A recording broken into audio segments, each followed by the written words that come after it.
A Minnesota couple becomes the target of a shooting on their own front lawn. You need an ambulance? I've been shot, yes! I think he killed God! Hurry! Police don't know if the shooter is still a threat in the neighborhood, so they're very cautious. He was absolutely refusing to surrender himself to the local police. The New Brighton police, they're a bunch of kooks. He had taken a stand that New Brighton police were somehow to blame. The investigation reveals a turbulent history between two neighbors. This was a feud that had been percolating for several years. There was a lot of hate there. There was a lot of anger. They began finding animal parts and animals in their driveway. It was sort of Hatfield and McCoy's, if you will. But who was the real instigator in this feud that resulted in cold-blooded murder? I got the shotgun out because I thought they were going to do something. He kept on, shoot, shoot, shoot. It just escalated as they both felt the need to exert control over the situation. The only way this situation was going to end was with one of them killing the other. He was getting closer to snapping.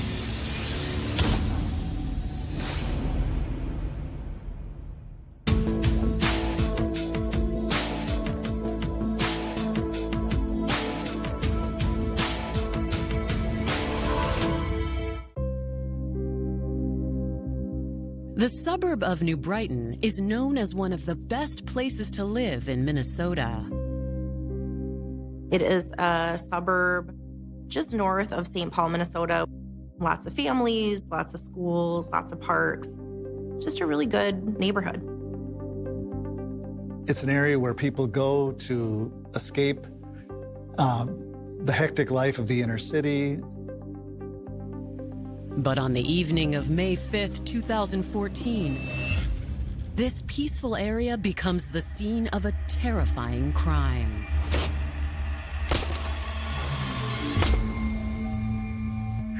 911, where's your emergency? Hurry, the neighbor just shot both of us. Hurry! You need an ambulance? I've been shot, yes! I think he killed God! Hurry! The 911 call came in from a woman. Her name was Jennifer Damerl-Clevin, and she reported that she and her partner, Todd Stevens, had just been shot by their neighbor. Is the other person, is he awake? I can't go out there. He might shoot me again. He's laying in the front of the house. He's laying down outside? Yes, hurry! Okay.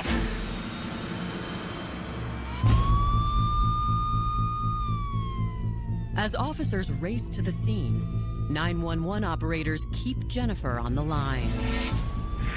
Where are you hit? My God, I don't know. Okay. I'm bleeding. I'm worried about Todd. I think he killed him. All right, well, I need to worry about you, okay? Find a clean, dry cloth or towel and put pressure on wherever you're bleeding, okay? I'm gonna die. I'm gonna die. Help is coming. Where is the person who did this? Did he run? Did he leave? The street. Jennifer, listen, I need to know the name of the person that did this. Neal Zumberge. She explains that Neal Zumberge is their neighbor across the street. I have a restraining order on him. He's got a shotgun. He's shooting, shot 5 times in my house. I called you guys 100 times. You've never done nothing to him. Oh my God, I told you guys he was gonna kill us.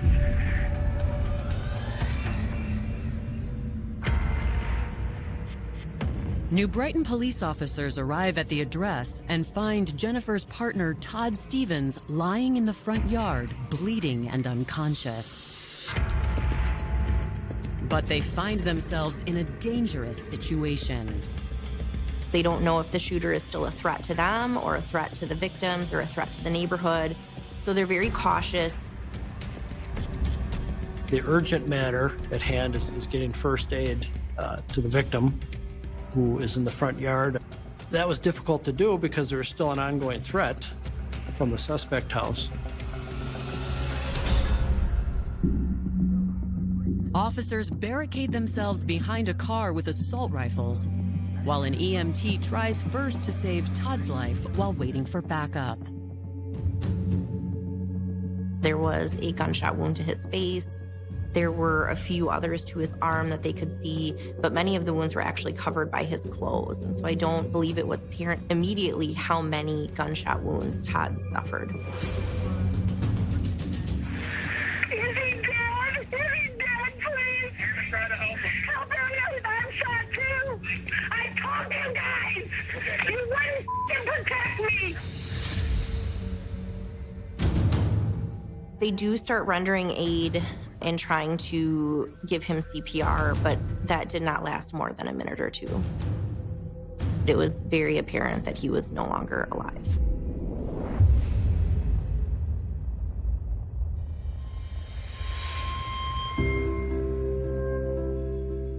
"46-year-old Todd Stevens was a lifelong resident of New Brighton. He grew up there with his family and, like many in the area, saw no reason to ever leave. While it is a suburb of a major metropolitan city, there is a lot of nature. There's a nature path right by this neighborhood. And so there was a lot of wildlife in the area, and Todd really enjoyed that.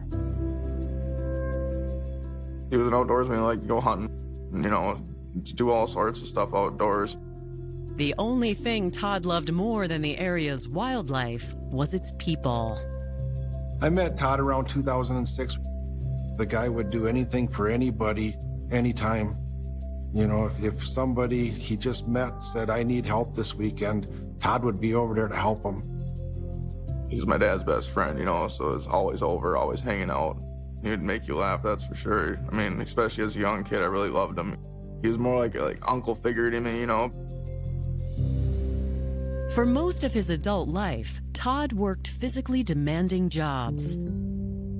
He'd started out in construction, but before long, Todd decided to make a switch to short-haul trucking. We worked for the same company. We were route drivers delivering restaurants and hospitals their food. Todd loved his job, loved the people he delivered to. They loved him. Todd was also dedicated to his longtime partner, Jennifer Clevin. A single mother, Jennifer and her young son Ryan met Todd in 1996 through mutual connections. She had come up from Texas at some point to visit, ended up staying.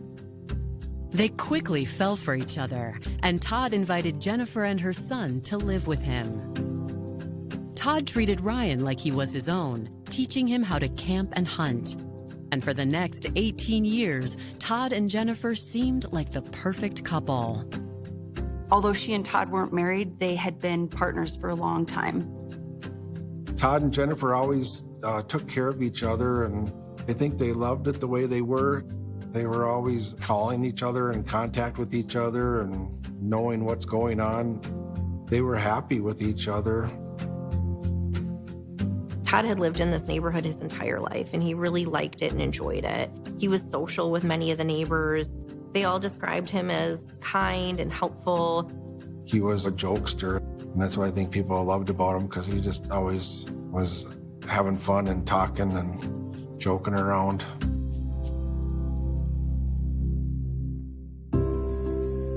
And in 1997, new neighbors Neal and Paula Zumberge and their 3 children moved in across the street. Jennifer's son and Neal and Paula's children were actually pretty good friends for a while. And the neighbors were pretty friendly with one another. They had family gatherings together, and their kids hung out together. But in 2002, the neighborly relationship began to turn sour when Neal suddenly forbade his son Jacob from visiting Jennifer's son Ryan. The neighbors talk about how Todd, he liked to drink and he would get a little loud and rowdy sometimes, but no one had any problems with him. It sort of began to fray over a time period, over years. The Zumberges were concerned about what was happening inside Jennifer and Todd's house, specifically Todd's drinking. the behavior. That probably is kind of where things deteriorated. For the first time, Todd found himself at odds with a neighbor. And now, after nearly a decade of tension, the feud has escalated to a shooting in their front yard. Less than 10 minutes after Jennifer called 911, Todd has been pronounced dead. Medics find Jennifer in the living room. She had significant gunshot injuries and it required hospitalization. Jennifer was obviously upset and angry. She's telling them, I told you he was going to do this. I told you this would happen. You didn't help us. Coming up, police engage in tense negotiations. I'm not surrendering to the New Brighton police. And investigators learn about the start of a deadly feud and claims of self-defense. The harder he pushed, the harder Todd Stevens pushed back.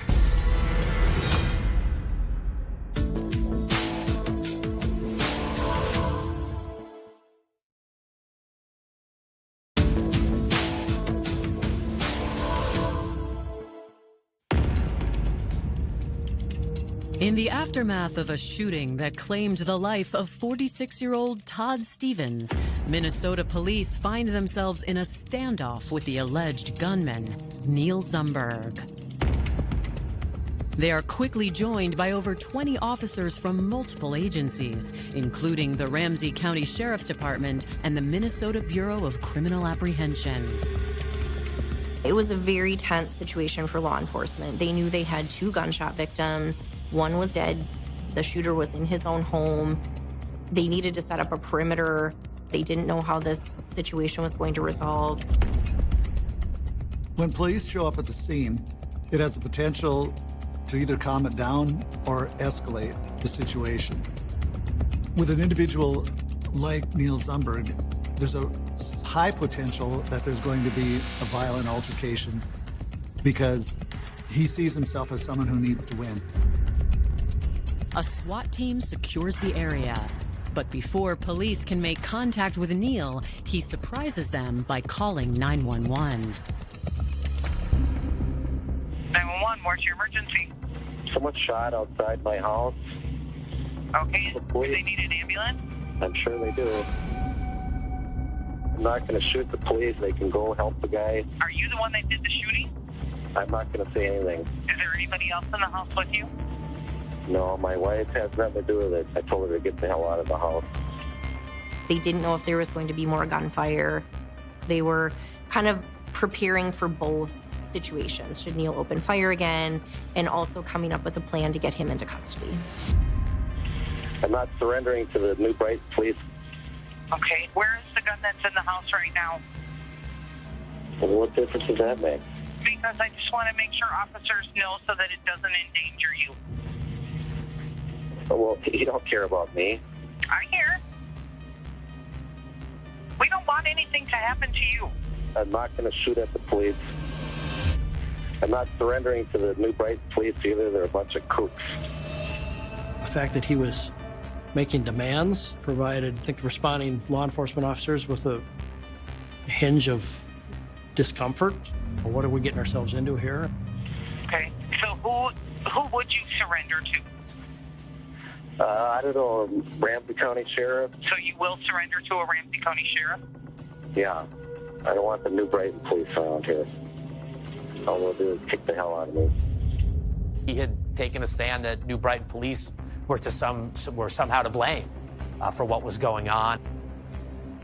Neal had a lot of distrust and dislike for the New Brighton Police Department, and I think he also, to a large extent, blamed them for the situation escalating to this point. Like gunshot victim Jennifer Clevin, Neal accuses them of ignoring problems between the two families. Every New Brighton police officer probably knew both these families based upon the last decade or so of what I would describe as a tumultuous relationship, sort of Hatfield and McCoys, if you will. Neal and the Zumberge household felt like they had made reports about Todd and Jennifer's conduct that they did not feel were resolved to their satisfaction. This wasn't a one-off argument where somebody lost their temper. This was a feud that had been sort of percolating for several years. Eventually, Neal agrees to turn himself over to local sheriffs. It took, I think, approximately 30 minutes to negotiate him leaving the house. Then the scene calms down and we're able to process and try to figure out forensically what happened here. This was not much of a whodunit. Neal was the shooter. Getting him into custody, trying to interview him to get his side of the story, and then processing the scene were the primary goals initially. They found the 4 shotgun cartridges outside of Neal's home. And then inside the home, police found the murder weapon, which was a 12-gauge shotgun, in the area where Neal said he'd left it. The shotgun is a Browning semi-automatic, capable of holding 4 rounds plus another in the chamber. The damage to Todd and Jennifer's home indicates just how lethal the weapon can be. He was firing a triple-aught buck with, I believe, 8 pellets per round. If you did the math, there's probably 32 or close to that, as many holes in that house. And in the ones that weren't counted in the house or didn't blow out windows or front screens or those sort of things were probably lodged into the decedent and or the victim in this case.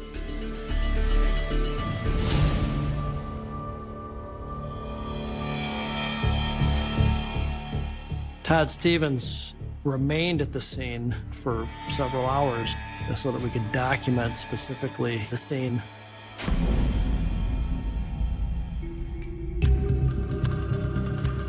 While Neal is being processed and charged with second-degree murder and attempted murder, investigators check on Jennifer at the hospital.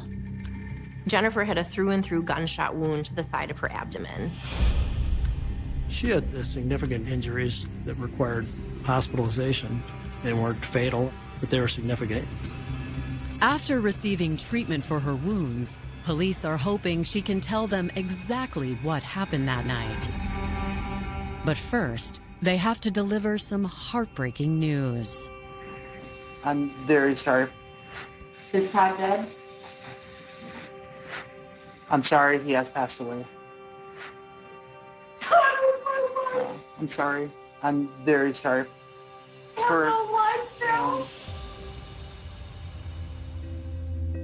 When she recovers, Jennifer tells detectives how their feud with Neal Zumberge got started.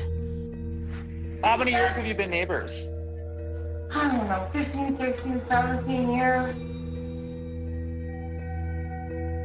Jennifer says after the Zumberges forbade their son from being friends with her then 14-year-old son Ryan, he decided to move back to Texas to live with his biological father. As empty nesters, Jennifer and Todd took up a new hobby. Todd and Jennifer really liked to see deer, so they enjoyed when they would come by. Todd was an animal lover, you know. Even though he went hunting and stuff, he never cared if he shot anything. He just wanted to watch deer. Todd's deer feeder was a PVC pipe that he filled with corn. Deer really like corn. All bird seed, actually. They'll kind of eat anything in your yard. Jennifer says that's when their problems really began. You know what this is over? Because we feed deer seeds in London. But investigators still have another side to hear from. He felt he needed to respond. From his perspective, he was doing what he had been pressed to do. It was just a lot of a visceral anger, both directions. Neal basically said I couldn't take it anymore. They'd never anticipated that it was going to escalate to this point. How did this happen?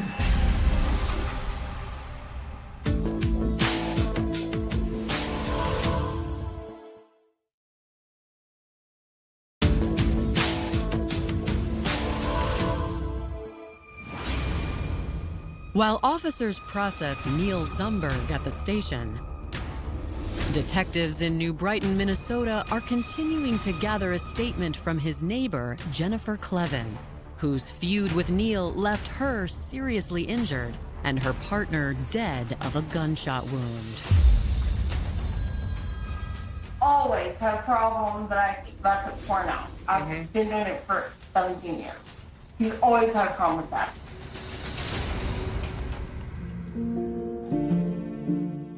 Neal was very upset. He claimed that because Todd and Jennifer fed the deer, there was an increased presence of deer in the neighborhood. He felt that that was a threat to the safety and welfare of the neighborhood.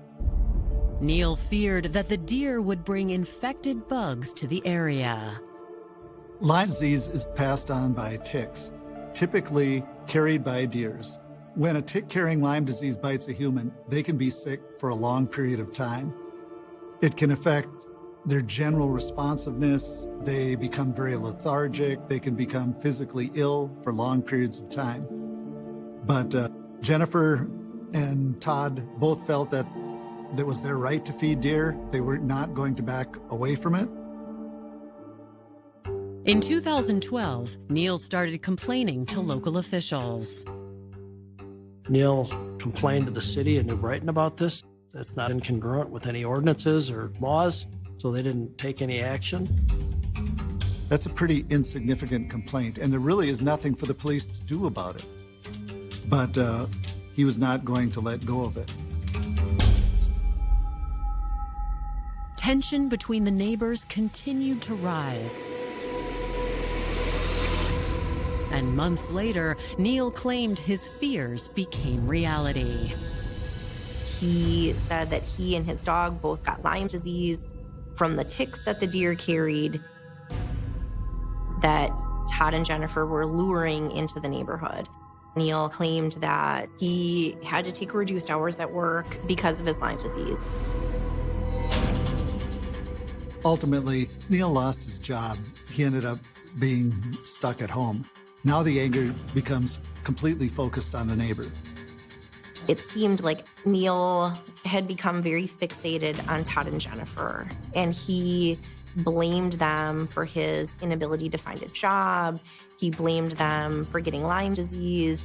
He blamed them for a lot of the problems in his life. Jennifer says in March 2012, something happened that foreshadowed the violence to come.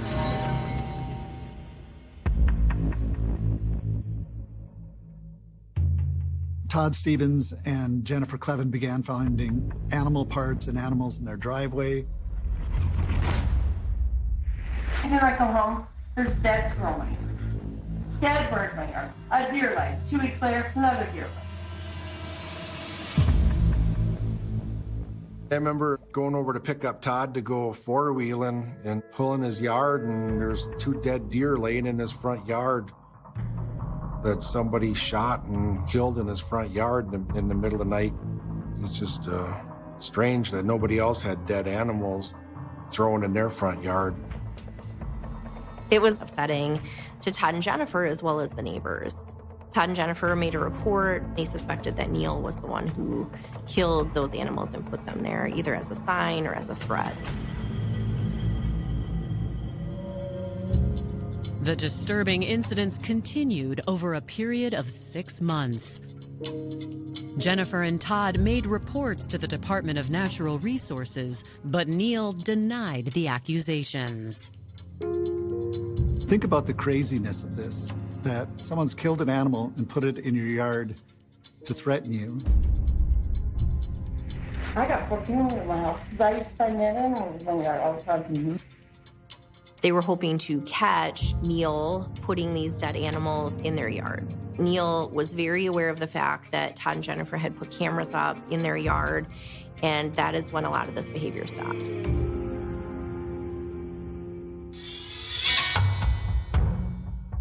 In October of 2012, Neal pleaded his case against the deer feeder to the entire neighborhood.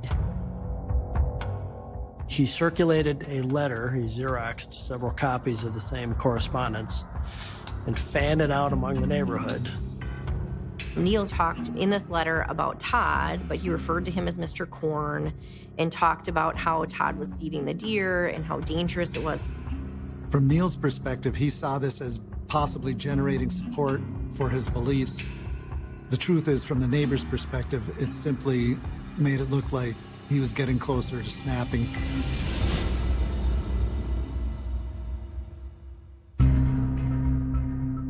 At one point, Neal even put up a sign in their yard, "Come watch the deer eat, come watch the deer poop," talking about the absurdity of feeding animals and having them in their yard.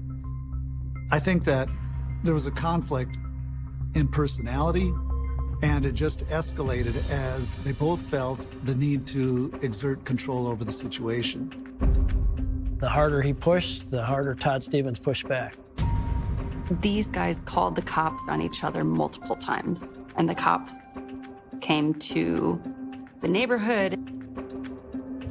In the 9 years before the shooting, law enforcement responded to calls from both houses 44 times. I told the cops he said he was going to kill me. 100 times they come out there. We can't do anything about it. That's why I put a restraining order. I went to court in Texas, went in front of the judge. I told her. He said, I'm scared of him.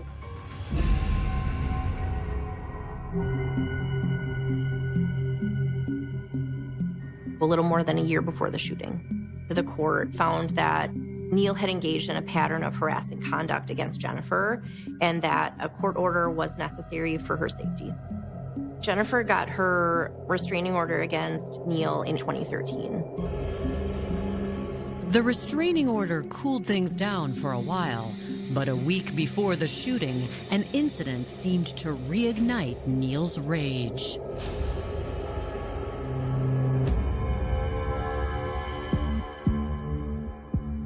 Todd and Jennifer were at the bar in Spring Lake Park, Minnesota, which was a neighboring suburb, and they were there having some drinks and playing bingo. Also at the bar was Jacob Zumberge, Paula and Neal's son. And at the bar, Jennifer reported that Jacob confronted her and Todd. He said, my dad is dying of Lyme disease because of you. I said, Jake, he's not dying of Lyme disease. He's walking up and down the trail. He's healthier than I am. He walks his dog 3 times a day. So he started screaming and everything, and they kicked Jake out. And before Jake left, he came over, and he shoved Tom back, and he came over, and he said, I'm going to kill y'all and burn your house down.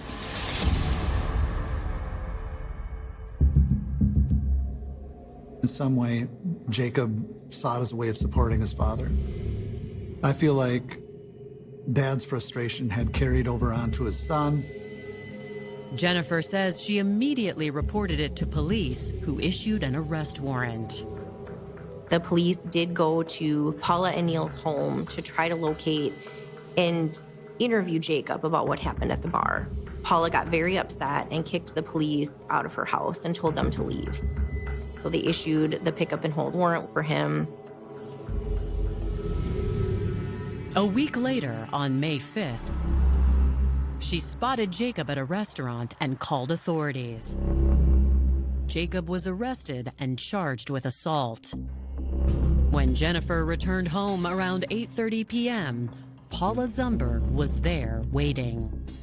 Jacob's arrest was perhaps the straw that may have broken the camel's back. And I was walking up, and Paula, the wife, started walking out. She said, you put my son in jail. I said, Paula, let's talk it over. Todd heard her telling the officer, I said, Todd, go back in. He didn't. And all of a sudden, Neal came around the corner. He started shooting. And according to Jennifer, Paula was no innocent bystander. And Paula kept telling Neal, shoot, shoot, shoot, shoot. So I think they had it planned out. That's how I felt. The fact that Jennifer reported that Paula was telling Neal to keep shooting was something very critical to police because it was the first real piece of evidence they had to suggest that Paula might have been involved and part of the shooting.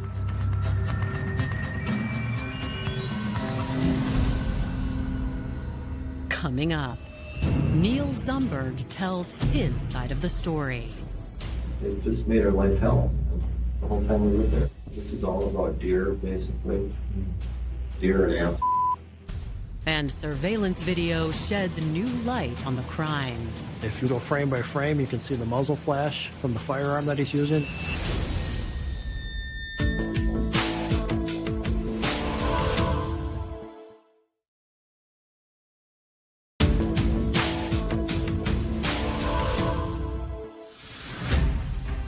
Hours after Todd Stevens was murdered, investigators go to the jail where Neal Zumberge is being held and take his statement. I want to build trust to the extent that I can with him. I think he's a smart, educated man, and he knows that there may be some trust issues with law enforcement. But we just want to make a sincere effort to get his version of the story. All right, Neal, and we'd like to talk to you about what happened tonight, kind of what spurred you on. I'm not New Brighton, I work for the state of Minnesota. Okay?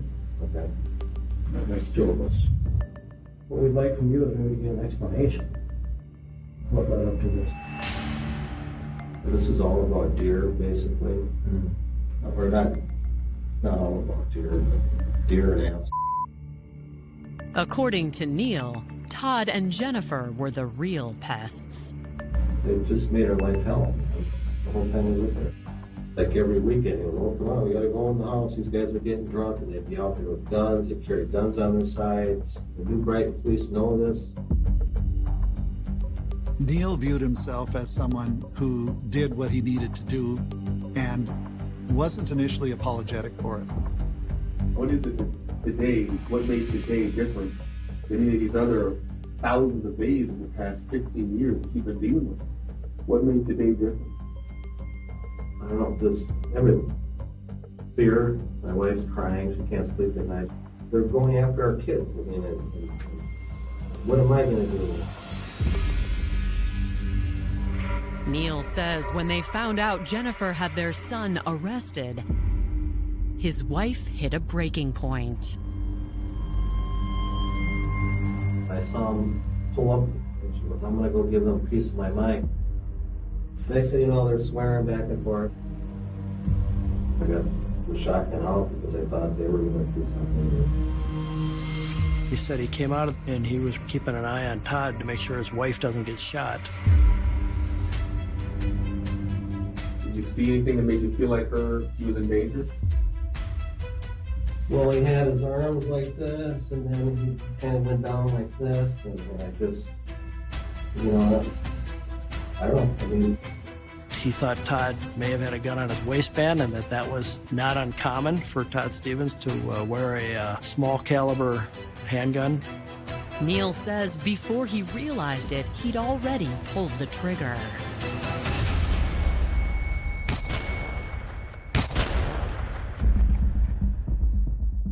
This happened, where I've shot a gun for a long time. It's fully automatic. It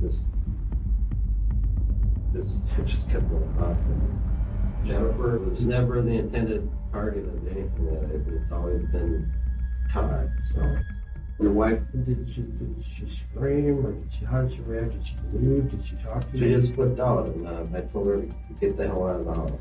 And she did. Did she drive off or go off on foot? No, she drove off. Police find Paula Zumberge at her mother's house. She was advised by counsel not to provide a statement to us. We filed a complaint against Paula for aiding and abetting the murder and attempted murder of Todd and Jennifer. And once that complaint warrant was issued, Paula did turn herself in. Paula never said a word. With two significantly different versions of the story, investigators are hoping Todd and Jennifer's security cameras will help determine what really happened. So there's 4 cameras in total at Todd Stevens' house. The video was grainy. This was 2014. Technology has come a long way since then, but it was not so grainy as we couldn't see what was happening. You could see their front yard, but you could mostly see the house across the street, the Zumberge house. The video shows Jennifer arriving just before 8:30 p.m. You could very clearly see Jennifer come home in her car, and then you could see just a little bit of the top of her head as she was walking toward the front door. We were able to see Paula exit the home.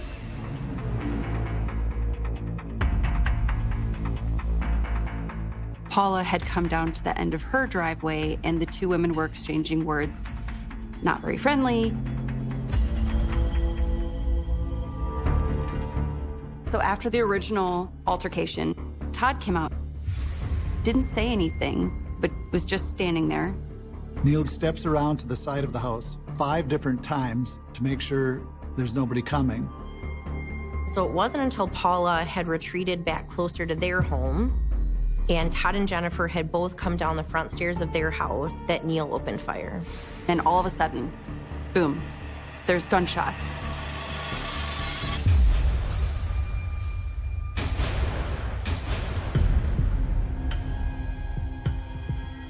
If you go frame by frame, you can see the muzzle flash from the firearm that he's using.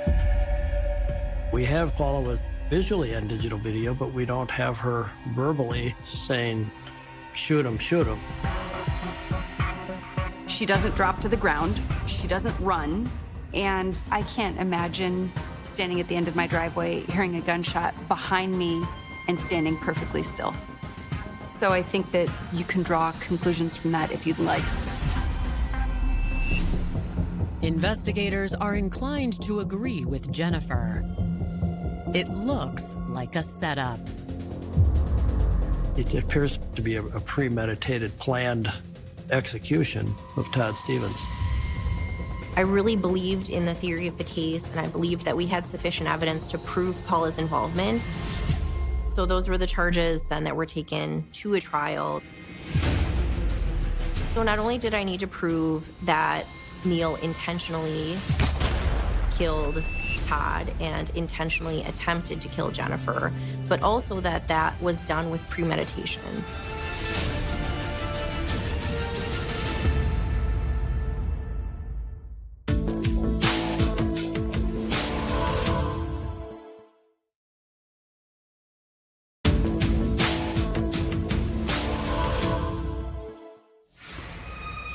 On August 11th, 2014, 3 months after Todd Stevens was killed, Paula Zumberge stands trial for aiding and abetting her husband in the crime. Paula opted to waive a jury, and so we had a trial in front of a judge. And so the judge is the one who heard all of the evidence. Jennifer is the prosecution's star witness, but unfortunately, there is nothing to corroborate her claims. Jennifer would testify at trial that, Paul was kind of off to the side, at the driveway, at the mailbox, and would yell, shoot, shoot, keep shooting. But there wasn't enough evidence to convict her of aiding and abetting. And that's a tricky charge to prove unless she had handed her husband, Neal, a loaded gun. Ultimately, Paula was acquitted of both charges and found not guilty. Have a nice day. No comment. Although charges against Paula don't stick, charges of first-degree murder and attempted murder await her husband. And on August 12th, 2015, Neal Zumberge's trial begins. The defense's theory was that Neal was justified in this shooting to protect his wife, Paula's life. On the witness stand, Neal said that he could read Todd's lips and that Todd had made a threat to kill his wife. Neal said that he, as a child, had learned to read lips because he had a brother who was hearing impaired, and that was a skill he had developed over time. And so he claimed that he could see from 145 feet away Todd saying, "I'm going to kill you," to Paula. Neal did say that he thought Todd had a gun on his person and that he was reaching for it at some point during that altercation between the two women. The evidence, however, doesn't back up Neal's claims of self-defense. When the police searched Todd's body, they found that he had a holster for a cell phone, but he did not have a gun on his possession. Neal testified that he went to pull up the gun that kind of went off, that he hadn't fired in so long, and that it just kept firing. In closing, I was arguing about the intentionality of the shooting. And so the fact that he pulled the trigger 4 separate times was important evidence that this was not just a one-off. His finger didn't just slip and pull the trigger. So what I said to the jury is, I said, this was not a whoopsie. This was intentional.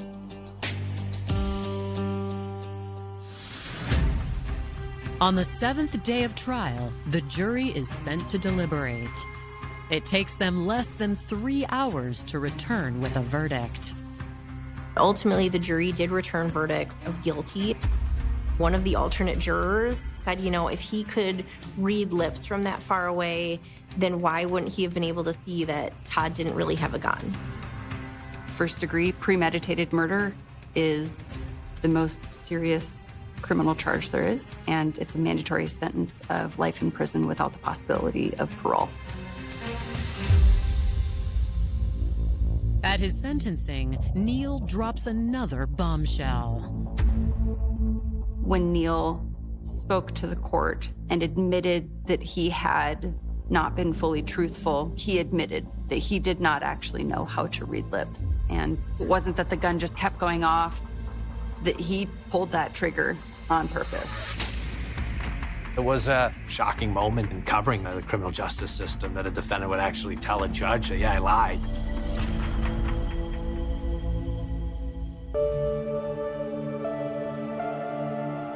Justice was served for Todd today, but we shouldn't be here today. We should not be here today. I have nothing to say to that man. All I could say to him is, I don't forgive you, I never forgive you, and I hope you rot in hell. This was a really tragic case all the way around. Todd paid the ultimate price for this feud. Jennifer suffered the loss of her partner. She was shot herself. She had to relocate. Everything in her life changed. The Zumberges ended up selling their house to pay Neal's criminal defense. And not only the two families who were directly impacted by death and imprisonment, think about the trauma to the neighbors. And that they had to endure this, and that someone was shot and killed in broad daylight on his doorstep. Can you imagine trying to explain something like this to your kids? In the years since Todd's death, peace has returned to his New Brighton neighborhood, but it will never be the same without him. I think Todd would want to be remembered as a guy that worked hard, took care of his friends and his family in any way that he could. I mean, he didn't have a lot of money, but he would give his last $10 to anybody. And all the years I knew him, that's all he wanted to do was help people.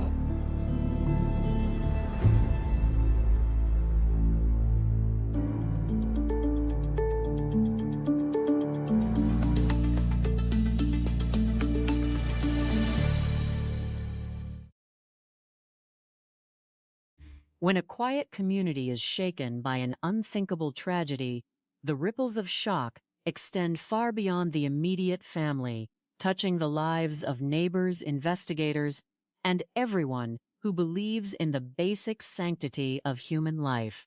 The story of Danny Coleman is a profound exploration of how a life built on honest labor, kindness, and devotion can be abruptly and cruelly cut short by a web of greed, betrayal, and deceit.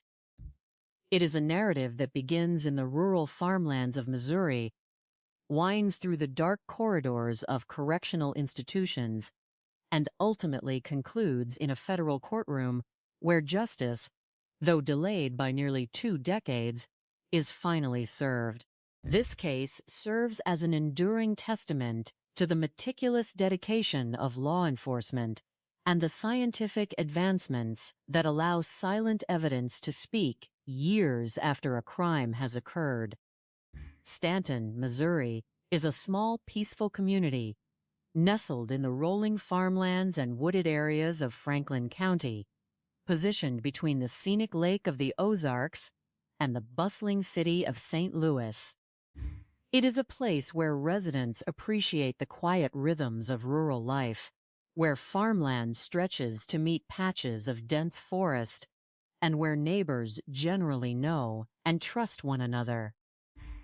Running through this county is Interstate 44, a major transportation artery that connects these quiet communities to the metropolitan area of St. Louis.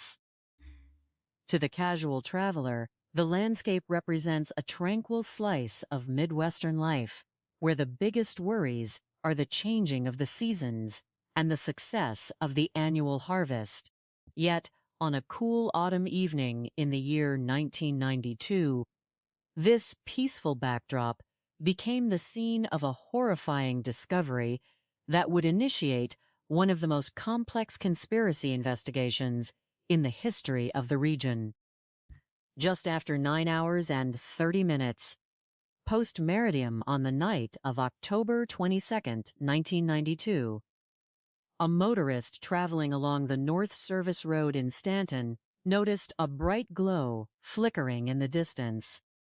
Drawn by curiosity and a growing sense of unease, the traveler parked his vehicle and walked toward the light. He navigated through a small patch of woods and emerged into an open field, where he was met with the sight of a vehicle completely engulfed in flames. In an era before cellular telephones were commonplace, the motorist had to quickly return to his vehicle, find a public telephone, and contact the local emergency services. Within minutes, volunteer firefighters arrived at the scene, their sirens breaking the quiet night air as they began the process of dousing the intense blaze. As the flames subsided and the smoke cleared, the firefighters shone their flashlights onto the charred remains of what had once been a pickup truck.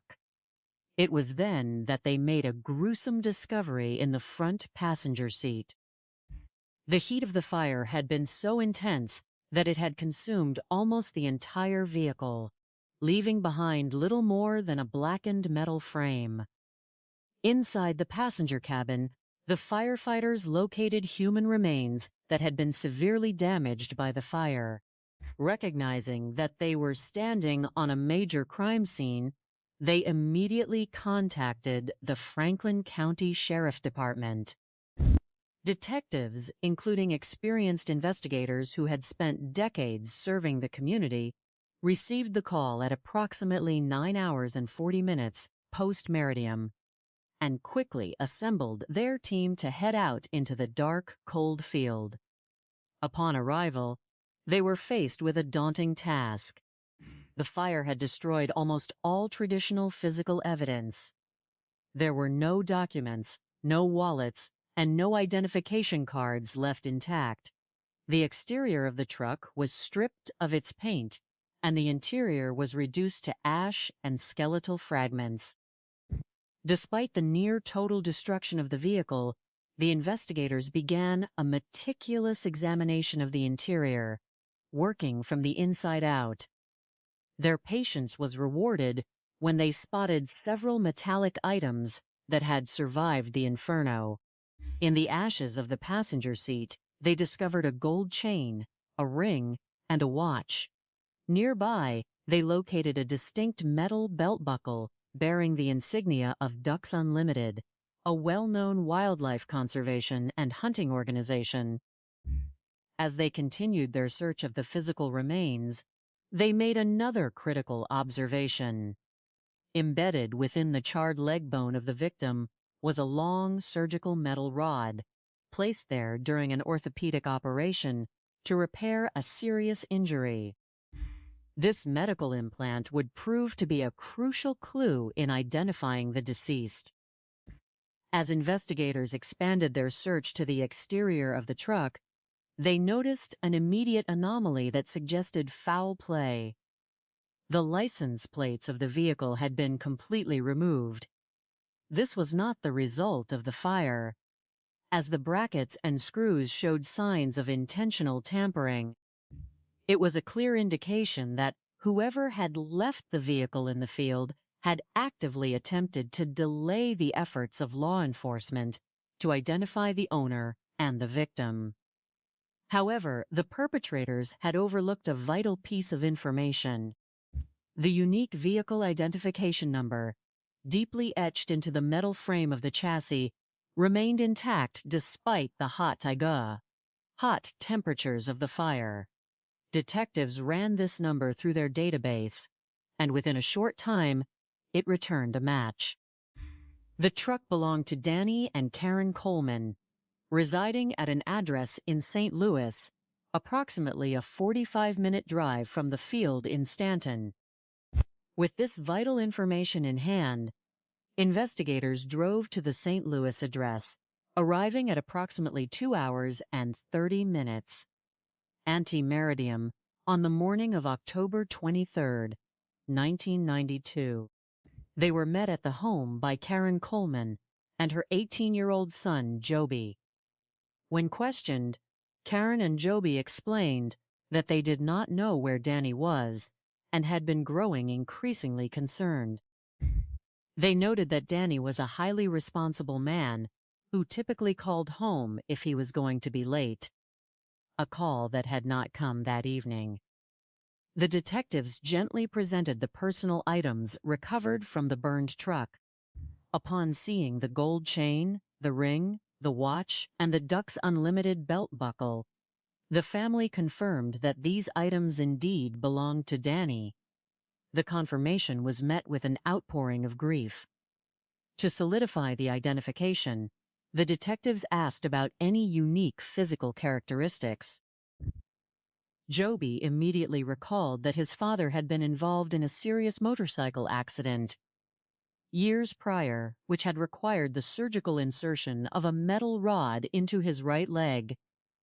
The pieces of the puzzle were beginning to fit together, pointing to a tragic end for a beloved family man. Danny Coleman was a man highly respected by all who knew him.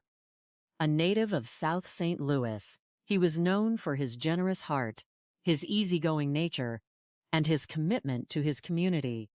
He was a veteran of the United States Army, having served honorably until his military career was cut short in 1971 due to a severe motorcycle accident while stationed in Germany. It was during his recovery at a military hospital in Fort Leonard Wood, Missouri, that he met Karen, who was visiting the facility with her cousin. The two shared a deep appreciation for the outdoors, spending their free time hunting and fishing. They fell in love and were married in 1973. A year later, they welcomed their son, Joby, into the world.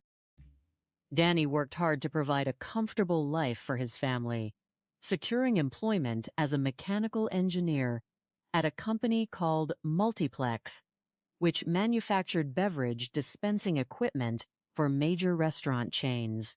In addition to his primary career, Danny started a successful side business specializing in safety treatments for ceramic tile floors, helping local businesses reduce slip hazards. He was also a dedicated firearms safety instructor, volunteering his time to teach children how to handle hunting equipment safely and responsibly. While the family mourned, the legal process moved forward. On October 23, 1992, the St. Louis County medical examiner, Dr. Mary Case, performed an autopsy on the recovered remains. Using dental records, Dr. Case officially confirmed that the victim was indeed Danny Coleman. However, the autopsy revealed a far more sinister truth than a simple vehicular accident. Despite the extensive damage caused by the intense heat, the medical examiner discovered clear evidence of severe blunt force trauma to the victim's skull. The injuries were consistent with a violent physical assault, potentially carried out with a heavy instrument such as a baseball bat. The cause of death was ruled a homicide, Danny Coleman had been brutally beaten to death before his body and vehicle were transported to the remote field in Stanton and set ablaze. Faced with a homicide investigation, detectives began looking closely at the victim's life, searching for anyone who might have had a motive to harm him. In any domestic homicide, investigators must look first at those closest to the victim. However, initial interviews with Karen Coleman painted a picture of a harmonious 19-year marriage. She insisted that they were a loving couple with no significant conflicts, and neighbors and friends concurred that Danny was an exceptionally kind man who had no known enemies. He was successful in his business endeavors, well-liked by his colleagues, and devoted to his son. There were no immediate red flags or suspicious indicators pointing toward any member of the household. The search of the crime scene in the daylight hours of October 23rd yielded a few additional clues. In the grass near the burned truck, searchers recovered several loose matches and a matchbook with a clear cellophane wrapper. These items were carefully preserved and sent to the forensic laboratory for analysis. Technicians were successful in developing a single, clear, latent fingerprint from the cellophane wrapper. This print was entered into the statewide automated fingerprint identification system, but at the time, it did not match any records on file.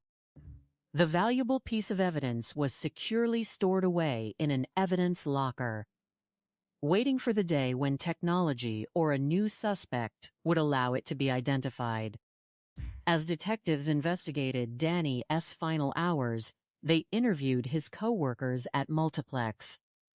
One colleague recalled that Danny had received a cryptic telephone call at work on the day of his disappearance and had left early. Although no one overheard the details of the conversation, Danny had mentioned the name of a close friend, Richard Saluka.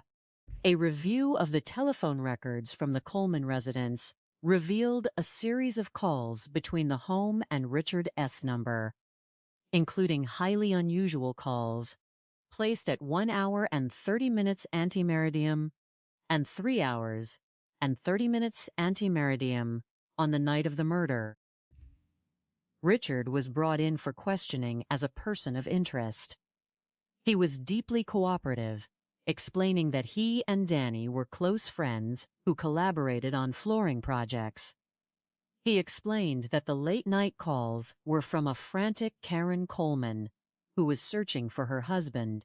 When Karen called him again, after 3 hours and 30 minutes, antemeridium to report that Danny had been found dead in his burned truck, Richard was left in a state of absolute shock. Detectives verified Richard's alibi, confirming he was at home with his family at the time of the crime, and he was quickly eliminated as a suspect.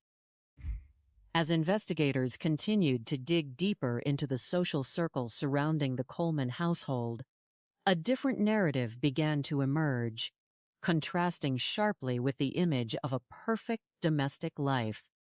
Friends and acquaintances revealed that Karen Coleman had been leading a secret double life. Unknown to her husband, she had developed a severe dependence on illicit controlled substances, specifically chemical stimulants, and was allegedly involved in their local distribution. Furthermore, she had engaged in multiple extramarital relationships, driven by a growing dissatisfaction with her marriage. Those who knew Danny agreed that if he had discovered any of these activities, he would have immediately sought a divorce to protect his son and his business. Despite these revelations, investigators could find no direct physical or testimonial evidence linking Karen or any of her associates to the murder of her husband. The investigation eventually exhausted all available leads, and as the years passed from 1992 through 1998, the case slowly went cold. The breakthrough that would revitalize the investigation, occurred in the year 1999, when the St. Louis Field Office of the Federal Bureau of Investigation received a highly significant call from officials at the Missouri State Penitentiary. A correctional officer reported that an inmate had come forward with information regarding an unsolved homicide in a rural Missouri field. According to the informant, his former cellmate, a convicted armed robber named Larry Nolan, who had recently passed away from a chronic illness, had made a detailed deathbed confession. Larry Nolan had admitted to his cellmate that he had coordinated a murder-for-hire plot targeting a man named Danny Coleman.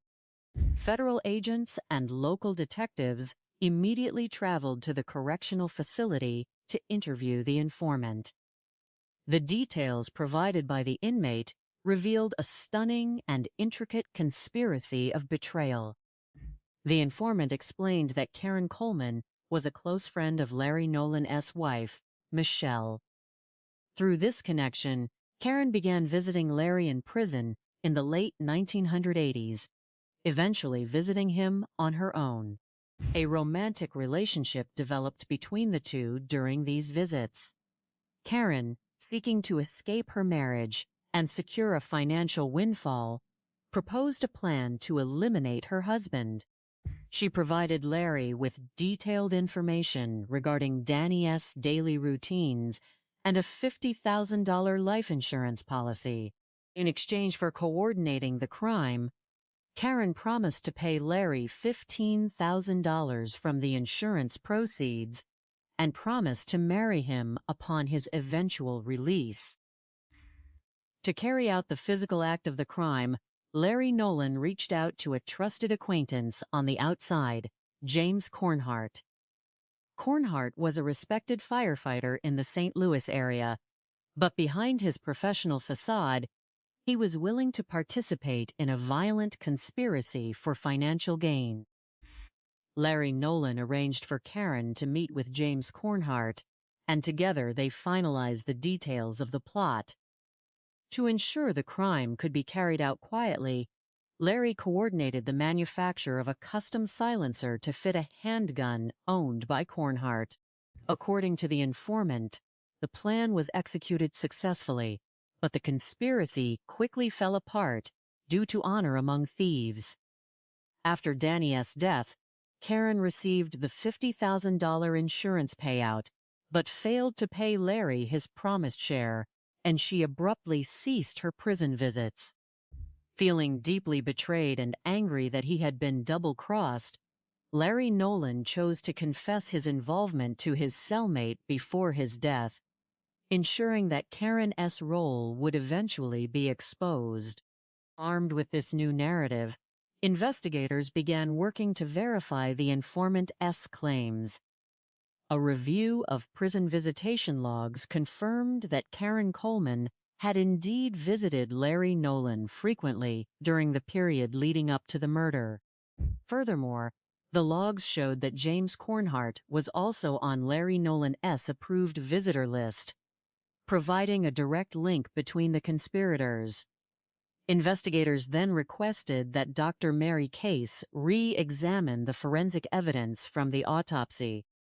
Using advanced radiographic imaging, the medical examiners scanned the preserved skull fragments of the victim. The X-rays revealed a phenomenon known in forensic pathology as a lead snowstorm, which is a dense dispersion of tiny metallic fragments resulting from a bullet striking bone. This evidence confirmed that Danny Coleman had not only suffered blunt force trauma, but had also been shot, validating the informant's claim that a firearm equipped with a silencer had been utilized. In July of 1999, detectives attempted to interview James Cornhart and Karen Coleman. Both maintained a firm wall of denial, refusing to cooperate or provide any statements. Although investigators were confident in their theory of the crime, they lacked sufficient physical evidence to secure a conviction in a court of law. Prosecutors were hesitant to bring charges based solely on the testimony of a prison informant regarding a deceased inmate's confession, fearing that any reasonable doubt could result in an acquittal. Once again, the case stalled, remaining in a state of limbo for nearly another decade.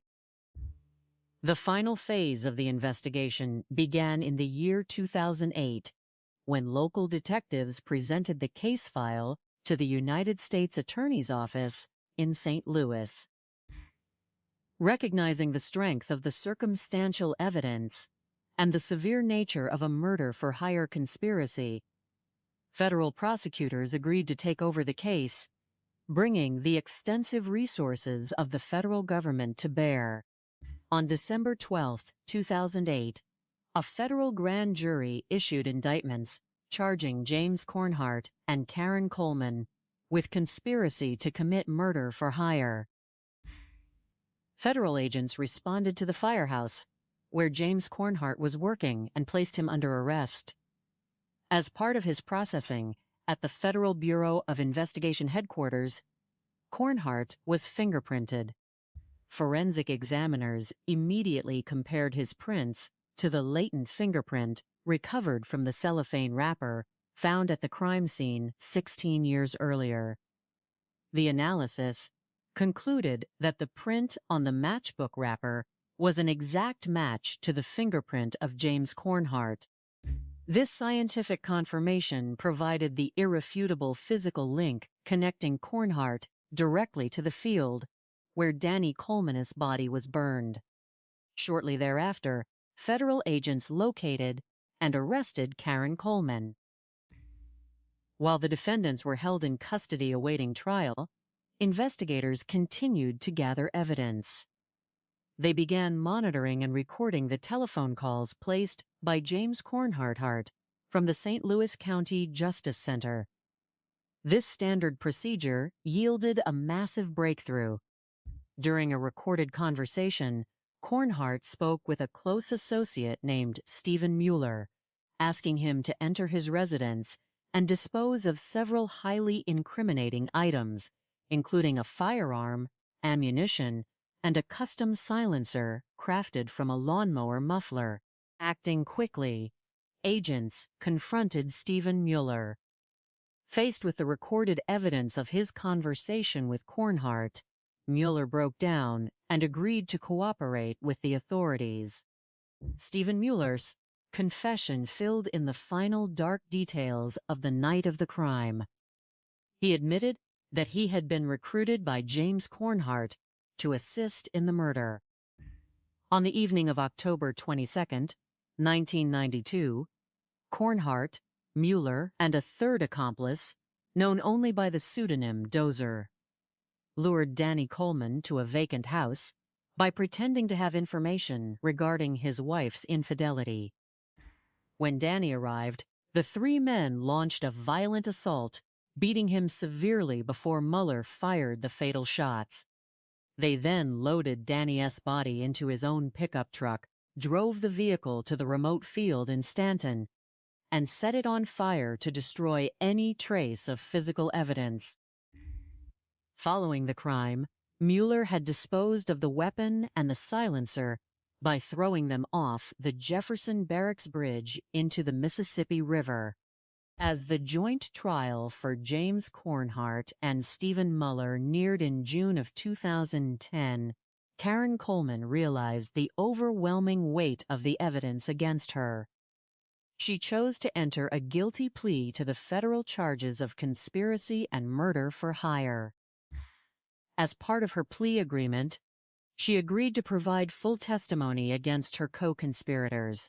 She detailed the entire planning of the crime, confirming the financial arrangements she had made with Larry Nolan, James Cornhart, and Stephen Mueller, using the proceeds of her husband's life insurance policy.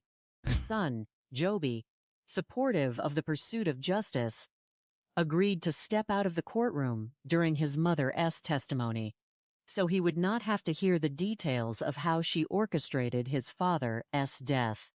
The trial concluded with a successful prosecution. On June 14, 2010, the jury found James Cornhart and Stephen Mueller guilty of conspiracy to commit murder for hire and first-degree murder. Both men were sentenced to spend the remainder of their lives in federal prison without the possibility of parole.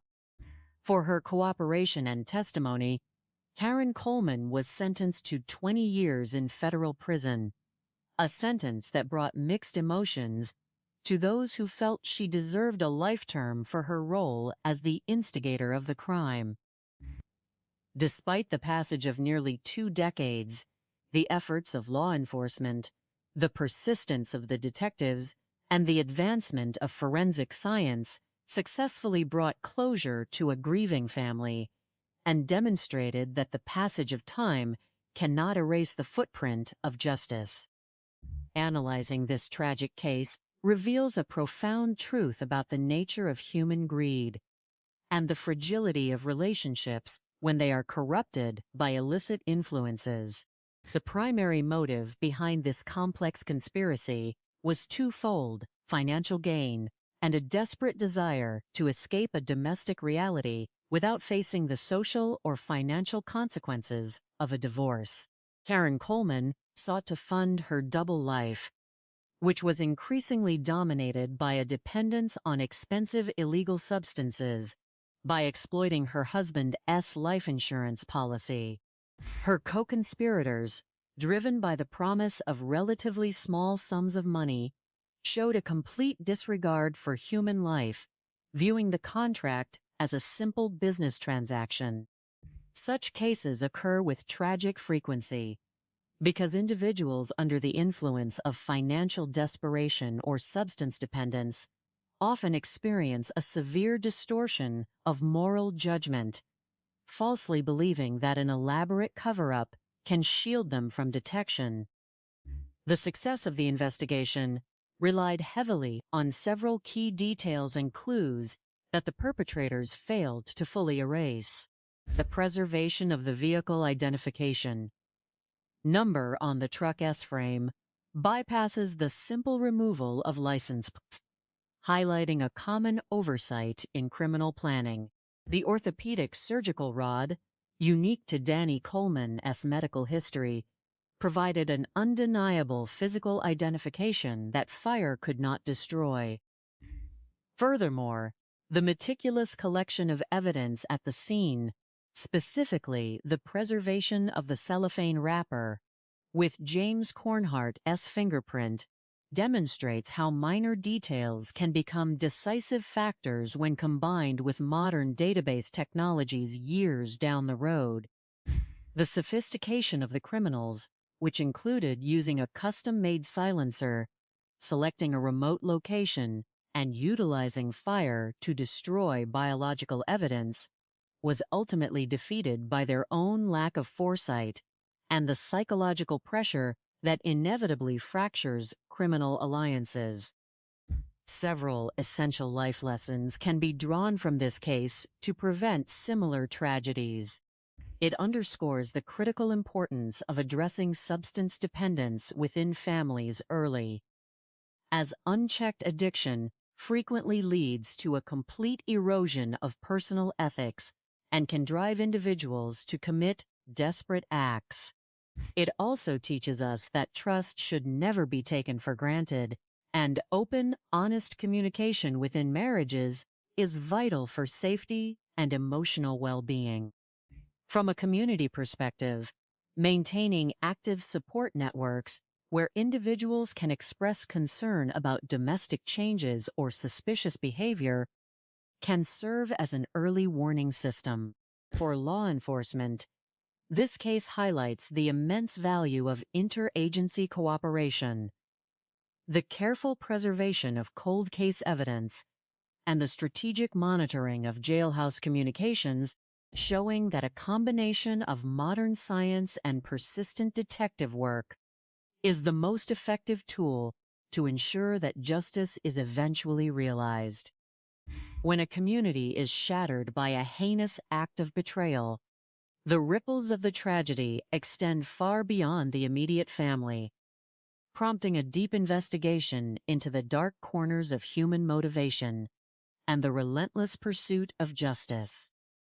The case of Danny Coleman, a hard-working husband, father, and entrepreneur from St. Louis, Missouri, whose life was brutally cut short in the autumn of 1992, serves as a profound study in the destructive power of greed, infidelity, and substance abuse. To fully understand why such tragedies occur with alarming frequency, one must analyze the psychological decay that often precedes domestic conspiracies. These crimes rarely happen in a vacuum. Instead, they are the culmination of a slow, steady erosion of moral boundaries. In many instances, an individual becomes so consumed by personal vices and the desire for financial gain that they begin to view those closest to them not as partners or family members, but as obstacles to be removed. This cognitive distortion is frequently fueled by a false sense of security, where the perpetrators convince themselves that they can orchestrate the perfect crime by outsourcing the physical act to others, thereby shielding themselves from direct suspicion. The frequency of these conspiracy-style crimes often stems from a fundamental misunderstanding of criminal physics and human psychology. Individuals who plot such acts foolishly believe that by involving multiple accomplices, they can dilute their own responsibility or create a web of silence that law enforcement cannot penetrate. However, as history and forensic science repeatedly demonstrate, the opposite is almost always true.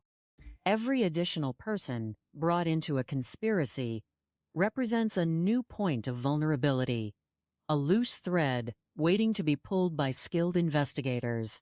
The motives in the Coleman case, primarily financial opportunism disguised as a desire for personal freedom, are classic indicators of a criminal mindset that prioritizes immediate gratification over human life.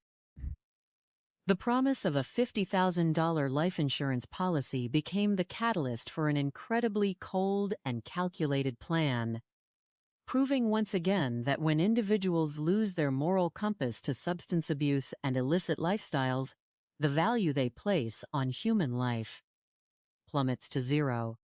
In tracking down the perpetrators of jhene, sophisticated yet fundamentally flawed plots, law enforcement agencies rely on a combination of foundational forensic techniques and modern investigative strategies. In the early stages of the 1992 investigation, the physical evidence was severely compromised by a devastating vehicle fire, designed specifically to erase all traces of the crime. Yet, the physical world is remarkably stubborn, and criminals almost always leave behind microscopic signatures of their presence. The most critical early clue was the recovery of a metal orthopedic rod from the right leg of the skeletal remains, which immediately narrowed the search for the victim's identity. This physical marker, combined with the vehicle identification number etched permanently into the truck S-frame, allowed detectives to quickly bypass the conspirators' initial attempt to delay identification by removing the license plates. This early victory for the investigators highlights a crucial lesson. While criminals focus on obvious details like license plates, they almost always overlook the deeper, permanent markers of identity that modern forensic science can uncover. Furthermore, the recovery of a latent fingerprint from a discarded cellophane matchbook wrapper near the remote field in Stanton, Missouri, stands as a testament to the meticulousness of the initial crime scene processing. Even though technology in 1992 did not immediately yield a match for this fingerprint within the existing databases, the preservation of this evidence in a secure locker for over a decade and a half ultimately proved to be the undoing of the conspirators. This illustrates the absolute necessity of rigorous evidence preservation and the understanding that science will eventually catch up with the secrets of the past. When the case was revitalized years later, the utilization of federal resources, including the United States Attorney's Office and the Federal Bureau of Investigation, allowed for a seamless integration of local knowledge and federal reach. The introduction of advanced wiretapping and the systematic monitoring of jailhouse communications revealed the incredible sloppy nature of the conspirators, who, despite their perceived sophistication, resorted to desperate and easily intercepted measures to conceal physical evidence like a homemade silencer. The sophistication of the criminals in this case was, in reality, a facade masking a series of monumental blunders. While they successfully executed the initial abduction and assault, their planning was plagued by a complete lack of foresight.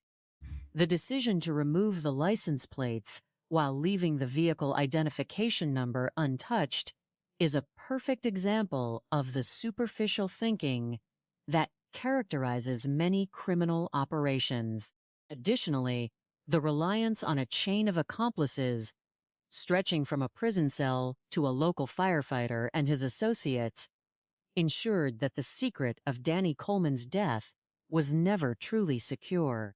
The psychological vulnerability of the conspirators was exposed when the primary instigator, Karen Coleman, defaulted on her financial promises to the imprisoned intermediary, Larry Nolan. This double cross, born out of pure greed, created a deep-seated resentment that eventually manifested as a deathbed confession, opening the floodgates of the investigation. The irony is sharp and clear. The very greed that motivated the crime was the exact mechanism that triggered its collapse, as the conspirators proved incapable of maintaining loyalty to one another once the financial incentive was withheld. From this tragic sequence of events, society can draw several profound life lessons aimed at preventing such occurrences. First and foremost is the critical importance of recognizing the warning signs of severe personal and marital deterioration. The descent into illicit substance abuse, specifically methamphetamine and cocaine, often acts as an accelerant for criminal behavior, warping an individual's perception of reality and dissolving their ethical boundaries. Communities and families must foster environments where individuals struggling VAKEP, ITAHAD addiction can receive intervention before their desperation manifests in violence. Additionally, this case highlights the necessity of maintaining healthy, transparent relationships built on mutual respect rather than financial dependency. When a relationship reaches a point of irreconcilable conflict, the pursuit of legal and peaceful dissolution must always be championed over the toxic delusions of criminal conspiracies. For law enforcement, the experiences gained from solving this long-standing cold case offer valuable strategies for accelerating future investigations. Multi-agency cooperation is paramount. When local sheriff departments, state examiners, and federal investigators pool their resources and jurisdictional authority, they create a formidable investigative force that can overcome the limitations of state borders and statute variations. Furthermore, the systematic revaluation of cold case files with fresh eyes and updated forensic technology must be a standardized practice. As database capabilities expand, older evidence like latent fingerprints or microscopic bone fragments can be analyzed with unprecedented precision. The discovery of the lead snowstorm during the secondary forensic review of the victim's skull fragments is a prime example of how advancing medical science can correct initial diagnostic limitations, transforming a blunt force trauma finding into a confirmed shooting homicide. Finally, The strategic monitoring of inmate communications and the cultivation of reliable informants within the correctional system remain some of the most effective tools for dismantling complex conspiracies, as the pressures of incarceration often compel individuals to seek redemption or leverage through cooperation. The narrative of this remarkable investigation began on the cool, dark evening of October 22, 1992, in the quiet, rural landscape of Stanton, Missouri. Situated in Franklin County, along Interstate 44, Stanton was a peaceful farming community, nestled between the rolling hills of the St. Louis metropolitan area and the scenic lake of the Ozarks. Just after 9 in the evening, a motorist driving along the North Service Road noticed an unusual glow flickering in the distance. Venturing past a small patch of woods and into an open field, the witness discovered a vehicle fully engulfed in flames. After locating a telephone and alerting the authorities, firefighters arrived on the scene within minutes to extinguish the roaring blaze. As the smoke cleared, they made a gruesome discovery in the front passenger seat of the totally destroyed truck. The heat of the fire had been so intense that it had consumed almost the entire vehicle, leaving behind only a charred metal frame, skeletal remains, and dental fragments. The Franklin County Sheriff's Department was contacted aphmau approximately 9:40 in the evening, prompting a team of dedicated detectives to gather their equipment and head out into the darkness. Upon arriving at the remote scene, they faced the daunting task of identifying a victim with no identification, no clothing, and no immediate context. The physical destruction of the truck was nearly absolute, leaving no paperwork or visible license plates, which had been deliberately removed by the perpetrators. However, a meticulous search of the interior yielded a few key items that had survived the thermal devastation: a gold chain, a ring, a watch, and a distinctive metal belt buckle bearing the emblem of a popular hunting organization. As the investigators carefully examined the skeletal remains, they made another critical observation. A prominent metal orthopedic rod was embedded within the bone of the right leg, indicating a significant past injury. Recognizing that the missing license plates suggested foul play, the detectives turned their attention to the vehicle identification number etched directly into the frame. A rapid database query revealed that the truck was registered to Karen and Danny Coleman at an address in St. Louis, approximately a 45-minute drive from the lonely field in Stanton. Hoping to find the owners safe, investigators arrived at the St. Louis residence. At Molf, approximately 2:30 in the morning on October 23, 1992. They were met by Karen Coleman and her 18-year-old son, Joby, both of whom expressed growing concern over the absence of Danny, who had failed to return home or call that evening. When shown the recovered jewelry and the hunting belt buckle, the family immediately identified them as belonging to Danny. The definitive confirmation came when Joby explained that his father had been involved in a serious motorcycle accident years prior, which had required the surgical insertion of a metal pin in his right leg. Danny Coleman was a widely respected 38-year-old Army veteran known for his generous nature and devotion to his family. After receiving an honorable discharge following his motorcycle accident in Germany, in 1971, he had returned to St. Louis, where he met Karen while recovering in a military hospital. The couple married in 1973 and welcomed their son, Joby, a year later. Danny worked diligently as a mechanical engineer for a local manufacturing company and had recently started a successful side business, specializing in non-slip ceramic flooring treatments alongside his close friend, Richard. To the outside world, the Colemans appeared to be a standard, happy family, with no obvious enemies or financial distress that would explain such a violent end. The St. Louis medical examiner, Dr. Mary Case, conducted a thorough autopsy on October 23, 1992. Utilizing dental records, she officially confirmed the identity of the remains as those of Danny Coleman. The examination also revealed extensive fracturing to the skull, leading to an initial determination that the cause of death was blunt force trauma, likely inflicted by a heavy, blunt object similar to a baseball bat. With the ruling of homicide established, detectives launched a comprehensive investigation, searching the Stanton field once more in the daylight. They discovered a discarded matchbook cover and a cellophane wrapper nearby, which they preserved as critical evidence.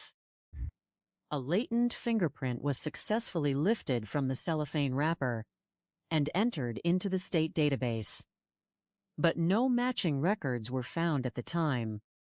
As detectives interviewed Danny's colleagues and acquaintances, they learned of a cryptic phone call he had received at his workplace on the day of his disappearance. The conversation was brief, but Danny had mentioned the name of his friend and business partner, Richard. Phone records subsequently revealed unusual activity from the Coleman residence, with calls placed to Richard's home at 1:30 and 3:30 in the morning on the night of the murder. Richard was brought in for questioning as a person of interest, but he cooperated fully, explaining that Karen had contacted him in a state of panic looking for Danny and had called back later to deliver the news of his death. Richard's alibi was verified, and he was quickly cleared of suspicion. He did, however, provide investigators with an important observation. Karen possessed a much rougher demeanor than the easygoing Danny, and the couple had been experiencing unvoiced marital difficulties in the months leading up to the tragedy. Further interviews with friends and associates began to paint a vastly different picture of the Coleman household. Investigators discovered that Karen was leading a secretive double life, characterized by chronic substance abuse involving methamphetamine and cocaine, as well as multiple extramarital affairs. Danny had reportedly discovered her involvement in drug distribution and had expressed deep anger, threatening the stability of their 19-year marriage. Despite these brewing tensions, detectives lacked direct physical evidence linking Karen or any of her associates to the crime scene, and by 1998, the active leads had been completely exhausted, causing the case to grow cold. The breakthrough came in 1999, when the Federal Bureau of Investigation office in St. Louis received a communication from the Missouri State Penitentiary. An inmate reported that his former cellmate, a convicted armed robber named Larry Nolan, who had recently passed away from illness, had made a series of detailed confessions before his death. Larry Nolan had revealed his involvement in coordinating the murder of Danny Coleman in 1992. According to the inmate, Karen Coleman had been a friend of Larry's wife, Michelle, and had begun visiting Larry in prison as early as December 1989. A romantic relationship developed between Karen and Larry, during which Karen proposed a plot to eliminate her husband in order to collect a $50,000 life insurance policy. She promised Larry a payment of $15,000 and the prospect of marriage upon his release. To execute the plan from behind bars, Larry Nolan contacted his longtime friend, James Cornhart, who worked as a firefighter in the St. Louis area. Larry provided James with detailed information regarding Danny's daily schedule, which had been supplied by Karen. Larry also arranged for the fabrication of a custom silencer to fit jhene's firearm. However, after the murder was successfully carried out, Karen abruptly ceased her prison visits and failed to deliver the promised financial compensation to Larry. Consumed by anger at being double-crossed by the woman he believed he loved, Larry chose to confide the entire conspiracy to his cellmate before his passing. To verify this extraordinary claim, investigators reviewed prison visitation logs, which confirmed that both Karen Coleman and James Cornhart had visited Larry Nolan during the specified time frame. Detectives also requested a re-evaluation of the autopsy findings by Dr. Case. Utilizing advanced imaging, she discovered a pattern of microscopic metallic fragments within the skull bones, a phenomenon known in forensics as a lead snowstorm, which confirmed that Danny had indeed been shot in the head, validating the prison informant's account. When confronted with this information in 1999, both Karen Coleman and James Cornhart denied any involvement, and because the prosecution felt the evidence was not yet sufficient to guarantee a conviction before a jury, the case stalled once more. The final phase of the investigation began in 2008, when the United States Attorney's Office in St. Louis partnered with local authorities to pursue the case at the federal level, utilizing the extensive investigative resources of the federal government. On December 12, 2008, federal agents arrested 49-year-old James Cornhart at his fire station on charges of conspiracy to commit murder for hire. Upon his arrest, James' fingerprints were taken and compared to the latent print recovered from the cellophane matchbook wrapper found at the Stanton crime scene 16 years earlier. The prints matched perfectly, providing irrefutable scientific proof of his presence at the location where Danny's truck was burned. Shortly thereafter, 54-year-old Karen Coleman was also arrested. While the defendants were held in custody awaiting trial, investigators monitored James' recorded telephone calls from the detention facility. They intercepted a conversation between James and his friend, Stephen Mueller, in which James urgently requested that Stephen locate and dispose of a firearm, ammunition, and a homemade silencer constructed from a lawnmower muffler hidden in his garage. Armed with this recording, federal agents confronted Stephen Mueller, who quickly confessed to his role in the conspiracy. Stephen admitted that he had disposed of the items by throwing them off the Jefferson Barracks Bridge into the river, and he proceeded to provide a detailed account of the night of the murder. According to Stephen's confession, James Cornhart had recruited him and a third associate, known only by the moniker Dozer, to assist in the assassination. On October 22, 1992, the three men lured Danny Coleman to a vacant home under the pretense of sharing information regarding his wife's infidelity. Once Danny arrived, they launched a physical assault, ultimately ending his life with 3 gunshot wounds, with Stephen admitting to firing the fatal shots. They then placed Danny's body into the front passenger seat of his own truck, drove the vehicle to the remote field in Stanton, and set it ablaze using matches to destroy the evidence, while a second vehicle followed to transport them away from the scene.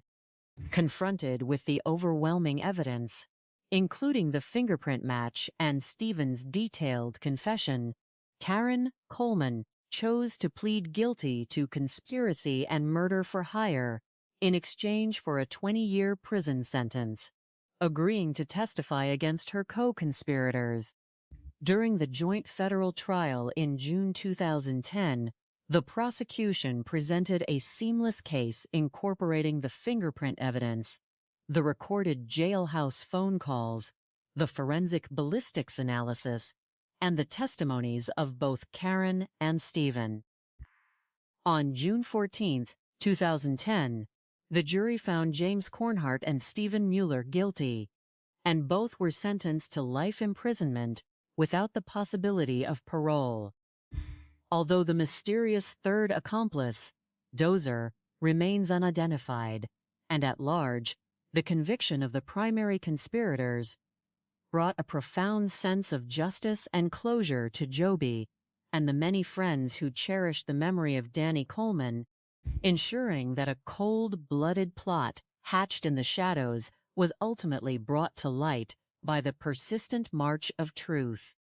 When examining the dark corridors of human behavior, few things are as perplexing as the betrayal of a close companion. The case of Danny Coleman, which began in the quiet landscapes of Missouri, offers a profound look into the complex motives that drive individuals to commit acts of extreme deception. To understand why jhene cases occur with tragic frequency, one must look beyond the immediate actions and examine the psychological underpinnings of greed, complacency, and the illusion of control. The primary catalyst in this narrative is the pursuit of material gain combined with a complete disregard for human life. In many similar investigations, the perpetrators do not act out of sudden passion, but rather through a slow, calculated process of detachment. They begin to view their closest associates not as family members or partners, but as obstacles to a desired lifestyle or as financial assets to be liquidated. This shift in perspective is often facilitated by a double life, where an individual compartmentalizes their existence, maintaining a facade of domestic normalcy while engaging in hidden, destructive behaviors. These cases occur frequently because human relationships, while strong, are vulnerable to the corrosive effects of unaddressed resentment and secret desires. When an individual engages in clandestine activities, they create a separate reality for themselves. Over time, the pressure of maintaining these two opposing lives becomes unsustainable. Instead of seeking a peaceful resolution, such as a separation or open communication, the individual may choose a path of total elimination, falsely believing that removing the other person will erase their problems and secure their future. There is a persistent, misguided belief among certain wrongdoers that they can outsmart the system. They convince themselves that a carefully planned plot involving multiple layers of separation will shield them from detection. However, as history and forensic science consistently demonstrate, these conspiracies contain inherent flaws that inevitably lead to their collapse. The primary details and clues that the police rely on to track down perpetrators are often the very elements the criminals dismiss as insignificant. In the modern era of criminal justice, physical evidence remains a powerful tool, but it is the meticulous preservation and patience of investigators that truly solves cases. In this particular investigation, the resolution rested on several critical pillars of evidence. The first was the preservation of a vehicle identification number etched deeply into the metal frame of a destroyed truck. While the perpetrators went to great lengths to remove the obvious identifiers, such as the license plates, they overlooked the permanent serial number that linked the vehicle directly to the victim's household. This detail represents a classic oversight in criminal planning, where the focus on immediate concealment blinds the perpetrators to the permanent markers of identity. The second critical clue was the presence of a surgical implant. The victim had a metal rod placed in his right leg following a motorcycle incident years prior. This unique physical marker allowed medical examiners and detectives to establish a preliminary identity even before dental records could be officially compared. surgical implants carry manufacturing serial numbers and distinct physical characteristics that survive even the most intense conditions. For investigators, these medical devices act as permanent, indestructible signatures of the human body, bridging the gap between an unknown victim and a confirmed identity. The third and perhaps most scientifically significant clue was a single latent fingerprint preserved on a piece of cellophane wrapping around a matchbook found near the scene. For 16 years, this microscopic arrangement of oils and sweat lay dormant in an evidence locker. The decision by early investigators to process the scene with a fine tooth comb and to protect this fragile piece of evidence reflects the high standards of forensic preservation. It demonstrates that no detail is too small to be ignored. When technology eventually advanced and the fingerprint database grew, this quiet piece of evidence became the key that unlocked the identity of the physical perpetrator. Beyond physical clues, investigators rely heavily on the study of human behavior and communication. The analysis of communication records, specifically telephonic connections made during the critical hours of a crisis, often reveals the true dynamics of a household. In this case, the unusual timing of phone calls between the victim's residence and an associate in the early hours of the morning raised immediate questions.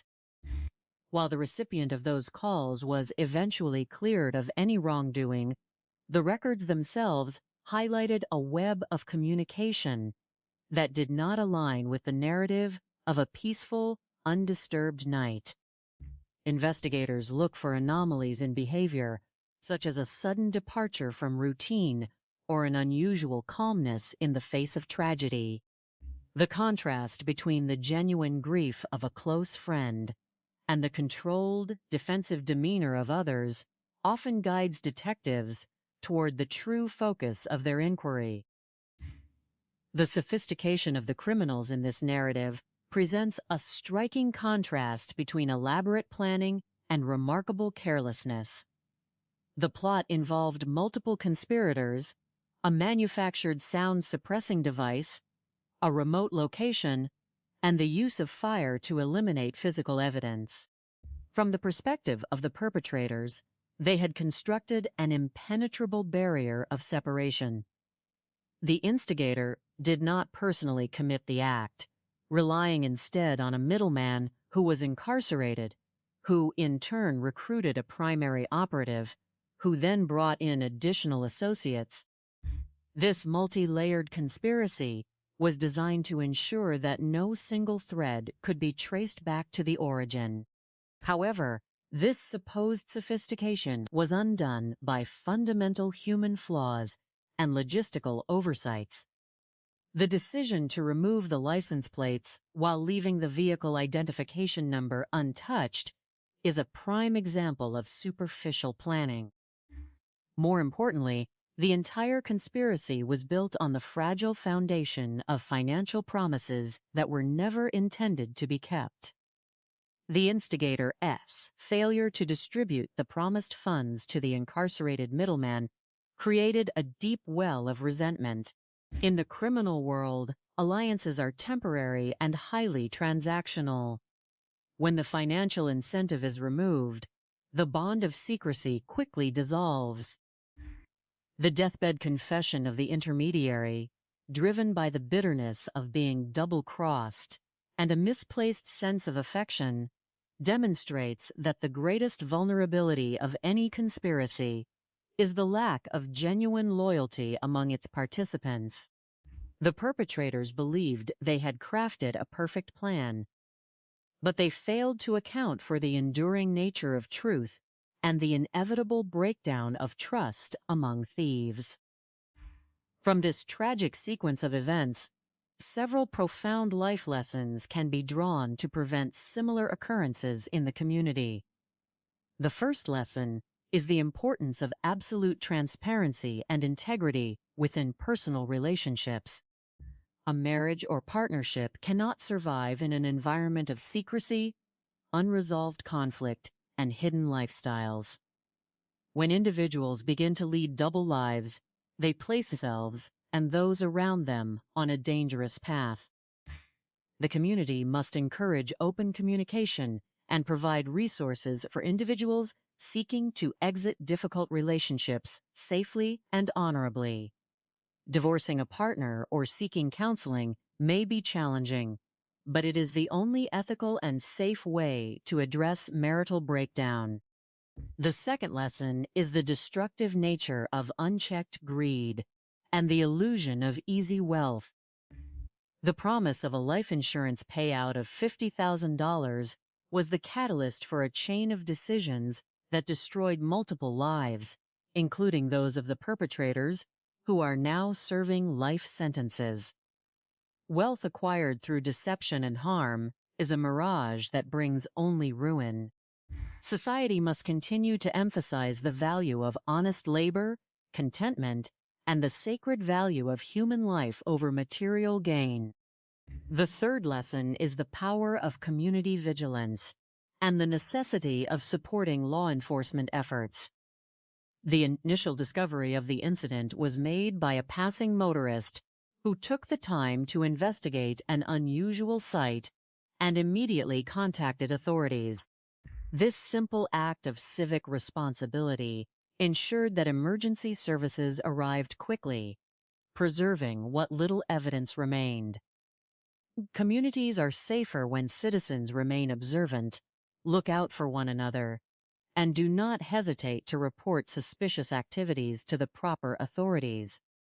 To assist law enforcement in solving similar cases more rapidly, several strategies and experiences can be shared. First, the integration of multi-jurisdictional databases is of paramount importance. The breakthrough in this case occurred when information from the state prison system was successfully communicated to federal and local investigators.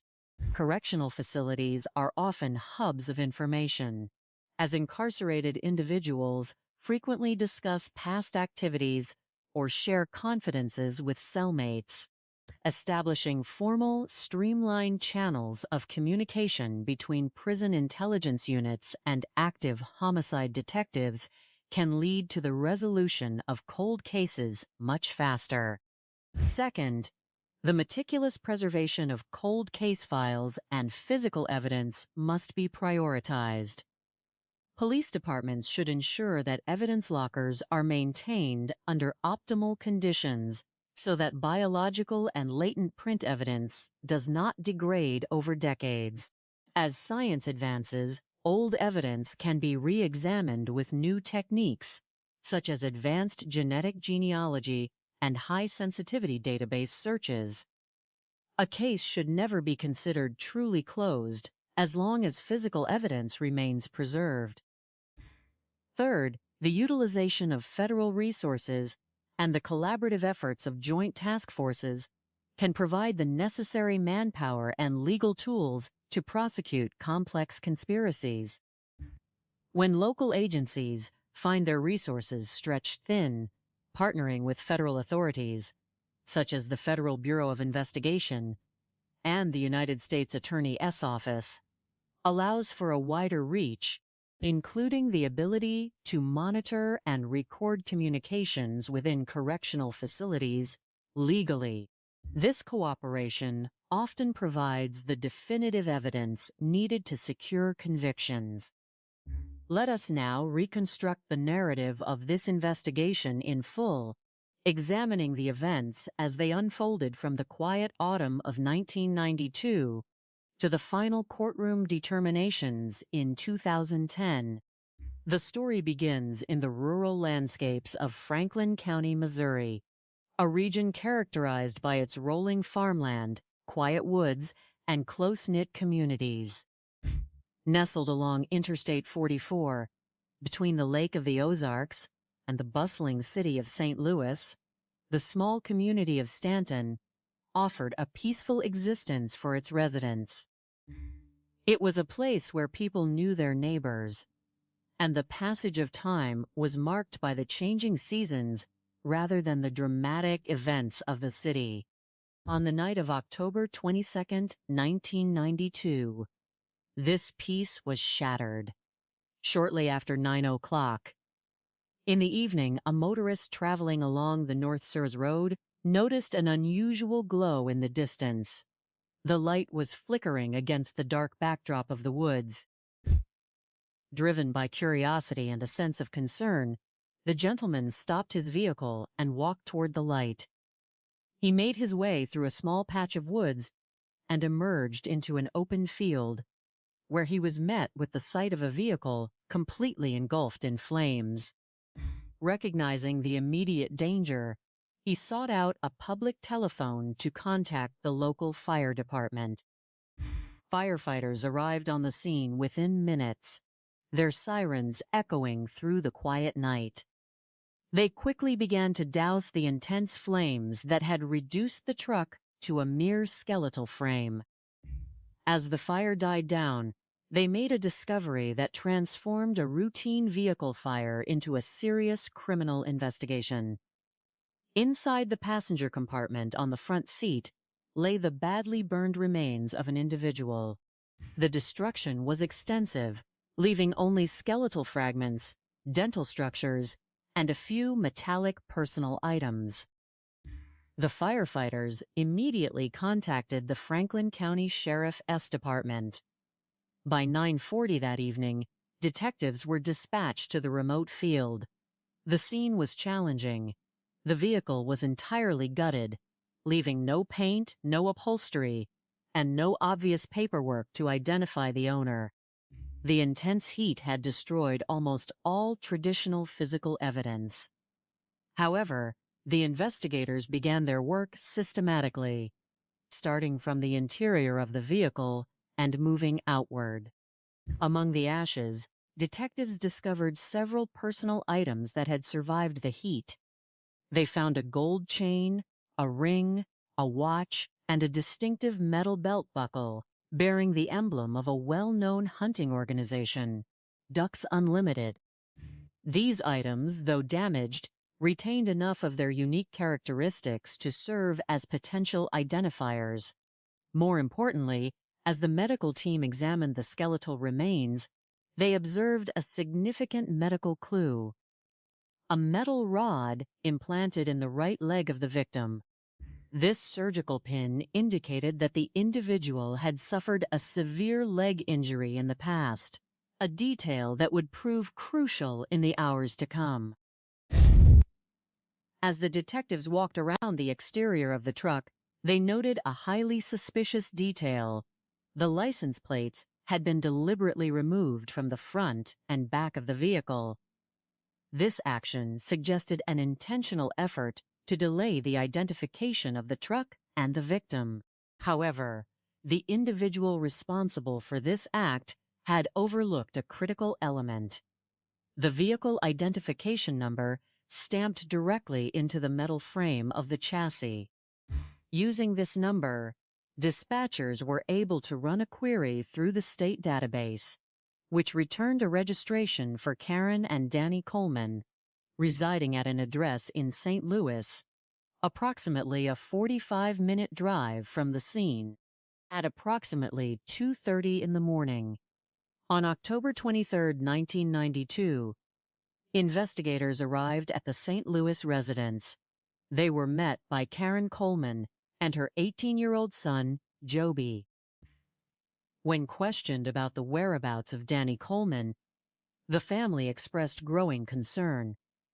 They explained that Danny was normally highly responsible and would always call if he was going to be late, but they had not heard from him that evening. The detectives presented the charred jewelry, the watch, the ring, and the hunting belt buckle. The family immediately identified these items as belonging to Danny.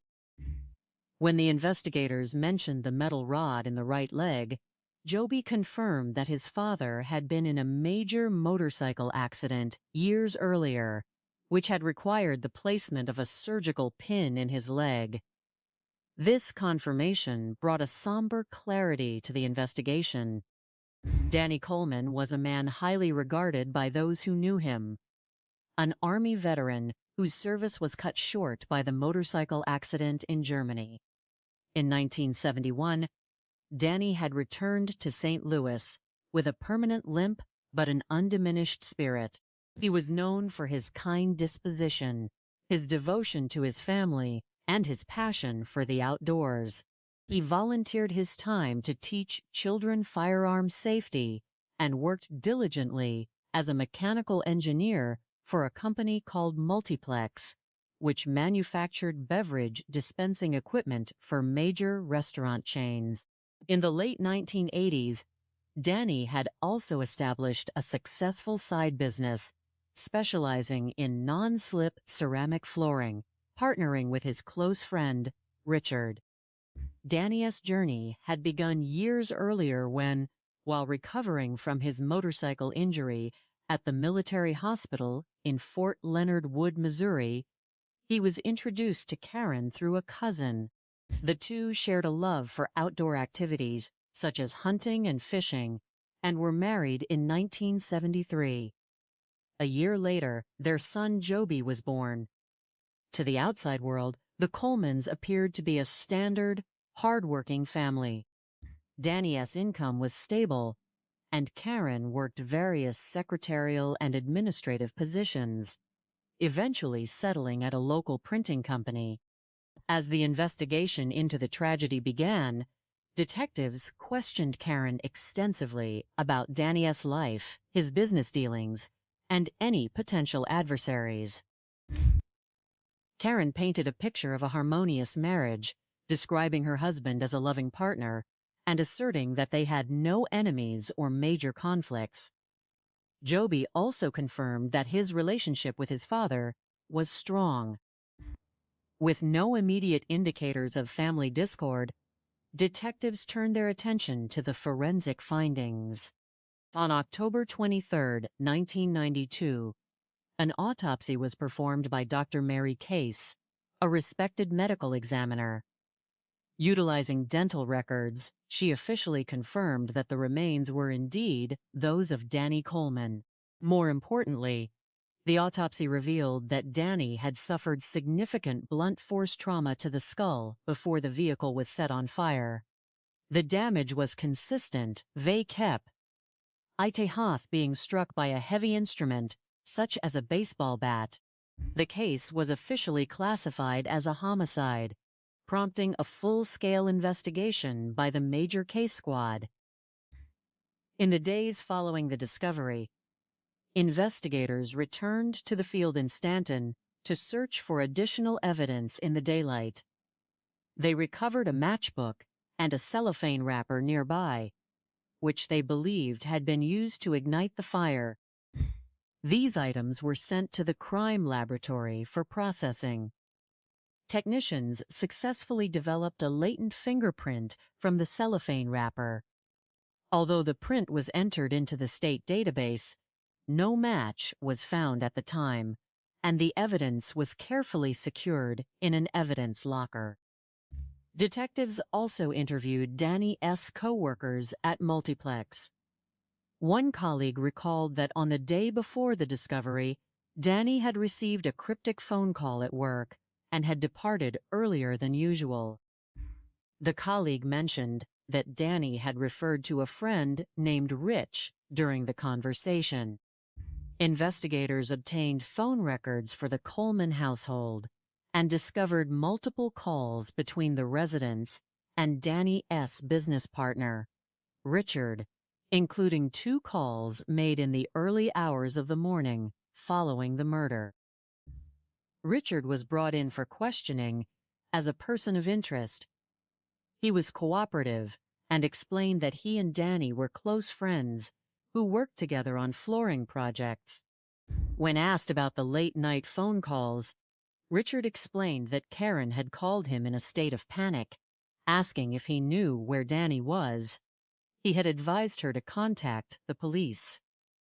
Richard's alibi for the night of the incident was verified, and he was cleared of suspicion. He expressed deep sorrow over his friend S passing and described Danny as an exceptionally honest, hard-working individual who did not drink or smoke. However, as investigators continued to speak with other acquaintances and associates of the family, a different picture of the Coleman household began to emerge. It was revealed that Karen was leading a secret life that was hidden from her husband. Acquaintances alleged that she had developed a dependency on illicit substances, specifically methamphetamine and cocaine, and was involved in their distribution. Furthermore, she had engaged in several extramarital affairs.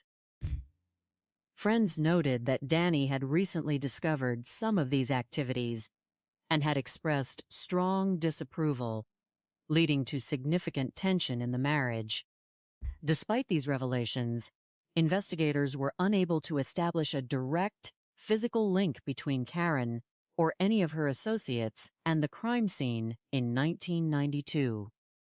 The leads began to diminish, and the case eventually grew cold. For several years, the file remained open but inactive, a source of quiet frustration for the detectives and a lingering sorrow for Danny's friends and his son Joby. The breakthrough came in 1999, 7 years after the crime. The St. Louis field office of the Federal Bureau of Investigation received a communication from the Missouri State Penitentiary. An inmate reported that his former cellmate, Larry Nolan, who had recently passed away from hepatitis while serving a sentence for armed robbery, had made a series of statements before his death. Nolan had confessed to orchestrating the murder of a man whose body was found in a burned vehicle in a rural field in Missouri. Detectives from Franklin County and federal agents traveled to the prison to interview the informant. The details provided by the inmate aligned precisely with the unsolved homicide of Danny Coleman. The informant explained that Karen Coleman had been a friend of Larry Nolan's wife, Michelle. In the late 1980s, Karen began visiting Larry in prison, eventually initiating a personal relationship with him. During these visits, Karen allegedly proposed a plan to eliminate her husband to collect a $50,000 life insurance policy. She promised to pay Nolan $15,000 and suggested they would marry upon his release. Nolan, operating from within the prison, contacted a longtime acquaintance outside, James Cornhart, who worked as a firefighter in St. Louis, but had a reputation for engaging in unlawful activities for financial gain. According to the informant, Karen provided detailed information about Danny's daily routine, which Nolan passed to Cornhart. The plan originally involved the use of a firearm equipped with a custom sound suppressing device, which Nolan had helped arrange. The informant further explained that after the crime was committed, Karen ceased her visits to the prison and failed to pay the promised money. Nolan felt deeply betrayed and angry, both because of the financial loss and because he had believed they had a genuine future together. This resentment ultimately led him to share the details of the conspiracy with his cellmate before his passing. Investigators immediately sought to verify this information. A review of prison visitation logs confirmed that Karen Coleman had indeed visited Larry Nolan numerous times during the period in question. Furthermore, James Cornhart was also listed on Nolan's visitor registry, establishing a direct link between the suspected conspirators. Detectives also requested the medical examiner to reevaluate the skull fragments of the victim. Utilizing advanced X-ray technology, Dr. Case identified minute metallic particles embedded in the bone, a pattern often referred to as a lead snowstorm, which indicated that the victim had indeed sustained injuries from a firearm in addition to the blunt force trauma. In July 1999, investigators interviewed James Cornhart, who denied any knowledge of the crime or any relationship with Karen Coleman. Karen was also interviewed. She admitted to her struggles with substance dependency and her marital difficulties, but denied any involvement in her husband's death. While the verbal evidence was compelling, prosecutors felt that without more direct physical evidence, a trial would carry a significant risk of acquittal. Once again, the case experienced a period of delay. The situation changed in 2008 when the United States Attorney's Office in St. Louis agreed to take over the prosecution at the federal level, bringing additional resources and personnel to the investigation. In December 2008, a federal grand jury issued indictments for James Cornhart and Karen Coleman, charging them with conspiracy to commit murder for hire. James Cornhart was arrested at the firehouse where he was employed. Upon his booking, his fingerprints were taken and compared to the latent print recovered from the matchbook cellophane wrapper 16 years earlier. The forensic analysis confirmed a match. This physical evidence placed Cornhart directly at the scene where the vehicle was burned, providing a cornerstone for the prosecution's case. Following the arrests, federal authorities monitored telephone conversations from the correctional facility where Cornhart was being held. In these recorded calls, Cornhart spoke with a close associate, Stephen Muller, instructing him to remove and dispose of certain items from his residence, including a firearm and a custom sound suppressing device. Investigators immediately contacted Muller, who, when confronted with the recorded conversations, agreed to cooperate. Muller provided a detailed account of the events of October 22, 1992. He admitted that Cornhart had recruited him and a third individual, known only by the pseudonym Dozer, to carry out the act. On the night of the murder, they lured Danny Coleman to an unoccupied residence under the pretense of providing information about his wife's activities. Once Danny arrived, he was assaulted and fatally injured. Muller admitted that he was the one who fired the final shots. Following the act, the three men placed Danny's body in his own truck and drove to the remote field in Stanton. They parked the vehicle, removed the license plates to hinder identification, and set the truck on fire using matches, inadvertently leaving behind the cellophane wrapper that would eventually lead to their conviction. In June 2010, as the trial approached, Karen Coleman chose to plead guilty to the charges of conspiracy and murder for hire, agreeing to testify for the prosecution in exchange for a 20-year prison sentence.